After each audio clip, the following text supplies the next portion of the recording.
কে আছিস? আমি আছি ভাই, কিছু লাগবে? দুইটা লাল চা দে তো।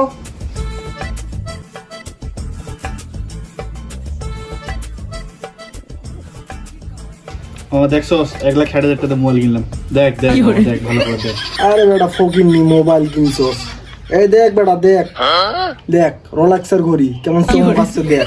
কিছুদিন আগেই নিলাম, 16 লাখ টাকা দাম। দেখছস বেটা দেখ ভালো করে দেখ।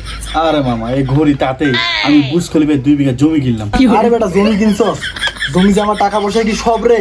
ভালোবাসা দরকার, ভালোবাসা মিল মোহব্বত দরকার। এই দেখ এই জুতা কিন্তু মেসি নিলামে উঠেছিল 2 বছর আগে। এই জুতা আমি 70 কোটি টাকা দিয়ে কিনে নিয়েছি। হ্যালো মামা, কি অবস্থা তোমার? আমার অবস্থা তেমন ভালো না, বেচা বিক্রি হয় না। এই মাত্র 2টা চা বিক্রি করলাম 1 লাখ টাকা দিয়ে। মামা কেন আমার না জন্ডিস, চা খাইতে আমার নিষেধ করছে। আমার না গ্যাস্ট্রিকের সমস্যা। ফকিন্নির বাচ্চারা পকেটে নাই 2টা টাকা আর 2 লাখ টাকা মারো, 3 লাখ টাকা জুতা মারাস তাই না? পাঠান নাই চাম আর রাধা নাম যা খা চাটা খা 10 টাকা দিন।